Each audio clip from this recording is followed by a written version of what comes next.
The human body is an incredibly complex invention, but not every single part was designed with perfect efficiency. One of the most obvious engineering flaws we possess is our wisdom teeth. Millions of years ago, when early humans first began to evolve, our brains required significantly more processing space. Consequently, the upper part of our skull rapidly expanded in size. However, to maintain the structural balance and the weight of our heads, our jaws had to be significantly reduced in size. This was a major hardware upgrade for humanity. Coupled with our discovery of fire, cooked food became much softer, meaning we no longer needed large jaws and powerful chewing muscles. The problem is that while hardware is being scaled down, our software or our genetic code is not being updated to keep up with it.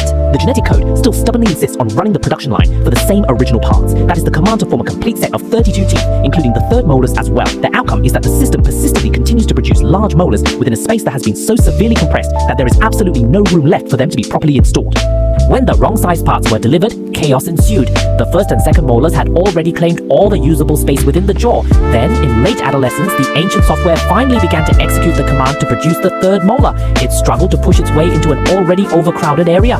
When there's no normal exit at the top, the inherent pressure finds an abnormal way out. The impacted tooth then begins to pry and push either diagonally or even horizontally against the adjacent tooth. The collision of this structure caused extensive damage. It destroyed the roots of the adjacent teeth, leading to the decay of otherwise healthy teeth, all due to a flawed design.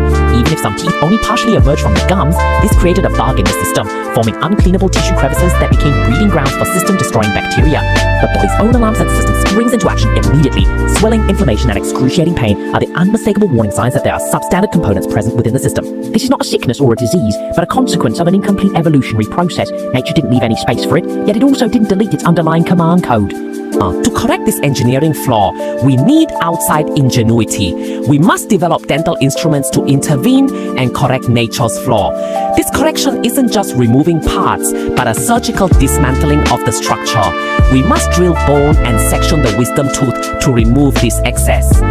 What's truly ironic is that after we've removed this one tooth, the body's entire masticatory system then functions absolutely perfectly without experiencing any adverse effects whatsoever. The 28 teeth that we have left are perfectly sufficient for consuming all types of food in our current modern era. This stands as undeniable proof that wisdom teeth are genuinely useless, superfluous, and quite unnecessary parts. However, it appears that evolution is actively attempting to issue a kind of patch update to effectively resolve this particular problem. Indeed, some specific human populations today are now born with a genetic mutation that completely suppresses the formation and development of any wisdom teeth at all. They are the group of people whose software has been updated and fixed, no longer needing to face the painful consequences of outdated system flaws. Wisdom teeth, therefore, stand as a profound lesson in biological philosophy, teaching us that evolution is not a perfect all-knowing creator, but rather a blind engineer, constantly striving to piece together new systems, often superimposed upon the imperfect remnants of the past.